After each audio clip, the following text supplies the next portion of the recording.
It was 1945, after the fall of the Nazi Party, that Nazis seemed to have vanished from the earth. What was once the most powerful political and military movement of the century was a terrible memory.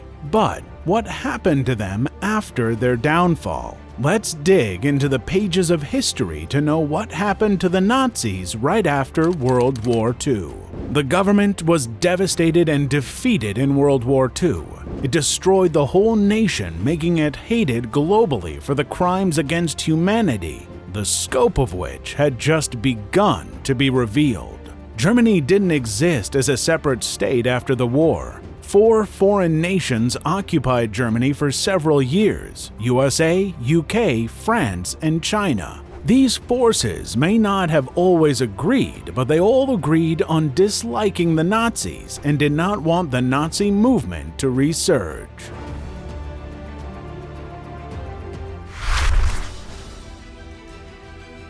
Most Nazis, including Gestapo agents, SS and SA auxiliary members, party members, government officials, and German citizens who embraced the party's ideology, faded into self-imposed exile after the war.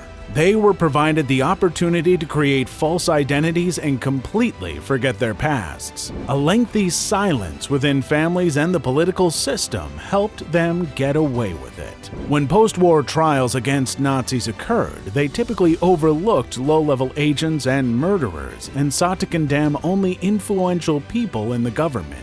Only 6,093 former Nazis were found guilty of a crime between 1945 and 1958. Given that the Nazi Party had 8 million members in 1945, these figures represent a mere drop in the bucket. Operation Paperclip was a U.S. initiative that sent nearly 1,600 Nazi scientists, technologists, and specialists to the U.S. for post-war government employment. Most of these individuals were former NSDAP members, and several were Nazi Party officials. The goal of Operation Paperclip was to give the United States a military advantage in the space race. Similarly, the Soviet Union seized over 2,200 Nazi scientists. More than 6,000 Nazis and their families moved to the USSR in October 1946 as part of Operation opressed to continue their professional careers. Nazi scientists were extremely fortunate that the Cold War spared them from execution. And not only scientists, but former SS officers were also given an extremely affluent and opulent existence throughout the Cold War. Many got lucrative posts in the CIA and NATO, 2 American government agencies. In West Germany, many of them became politicians. Others pursued their professions in business or science. Many political organizations, as well as lobby groups such as Hague, were founded in Western Germany. Many others escaped to Argentina, Syria, and Egypt through the Odessa Nazi network. Johann von Leers, a Nazi propagandist for Joseph Goebbels, arrived in Egypt in the 1950s, converted to Islam, and was appointed director of the Ministry of Foreign Affairs Anti-Zionist Propaganda Unit. Louis Hayden, Walter Bollmann, and Wilhelm Boker were the ex-SS and SA officers employed by the Egyptian Ministries of Communications and Defense. Many Nazis arrived in Egypt during the chaotic post-war period, where they benefited from high-level contacts among King Farouk's circle. About 65 million people lived in Germany in 1945. There were 8.5 million Nazi Party members, but many held key government administrative posts that still existed. Following World War II, Nuremberg held trials for the most prominent Nazis still in detention.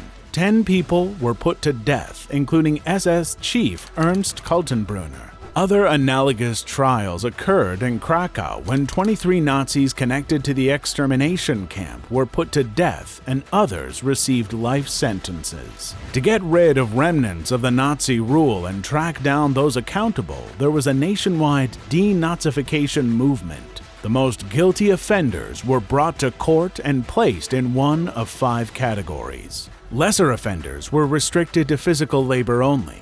This was a difficult endeavor given the size of the Nazi Party and its affiliated organizations. There were 25 million strong Germans on the labor front. The Allies had a staff that wanted to return to their homes and resume civilian life, but they also faced many people who were required to get Germany back to normal. Therefore, the denazification was stopped in 1951 because it was unpopular and was never expected to be completed. After the war, former Nazi officers working for the CIA participated in various endeavors in South America and Eastern Europe. They were ideological defenders of the Cold War who provided the USA with information and misinformation to make the conflict as cold as possible to protect themselves. They carried on Goebbels' propaganda against Russians. By secretly supporting Islamic terrorism against Israel while openly endorsing the Holocaust, they maintained Jewish hate while disguising it as anti-Israelism. Nazis propagandized against Zionism. 6 million Jews who perished in the Holocaust were not enough for them, and the Nazis wanted more blood. In the 1950s, Johann von Leers, the Nazi propagandist, traveled to Egypt and converted to Islam. He was appointed director of the anti-Zionist propaganda organization at the Ministry of Foreign Affairs. Both the 15th and 19th Waffen-SS Grenadier Divisions were pardoned. They never committed any crimes against humanity or war crimes. They defended Latvia by battling the Soviets on the Eastern Front. They were only soldiers performing their jobs in the service of their nation, and the Nuremberg trial was unable to hold them accountable for doing so. The Americans were taking in a lot of German POWs in 1945. It was a requirement for all SS accomplices to have a tattoo beneath their left arms, a mark indicating their blood type. The Alliance instructed the captured soldiers to march bare with their arms up to identify and arrest them. The issue was that not every soldier possessed the tattoo. Josef Mengele was one of the recognized SS members who practiced extreme cruelty, but no tattoo was on his arm.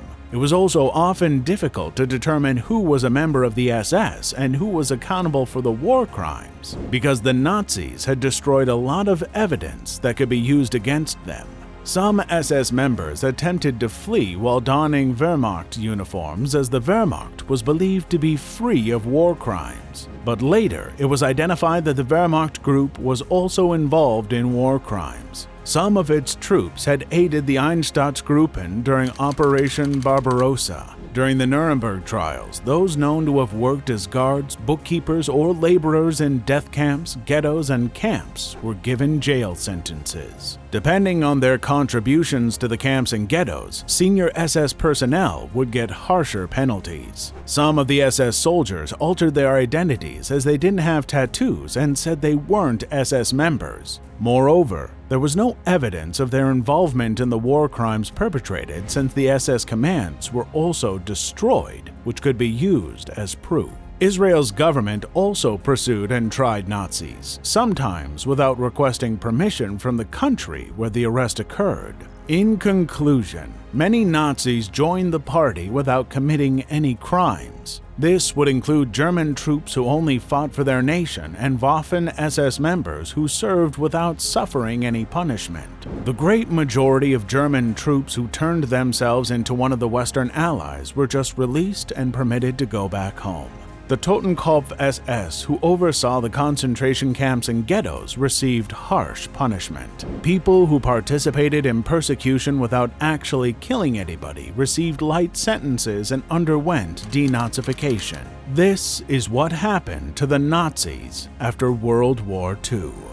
Thanks for watching the video. If you liked the video, check out other historical videos on our channel. Don't forget to click the bell icon so you don't miss out on such interesting topics.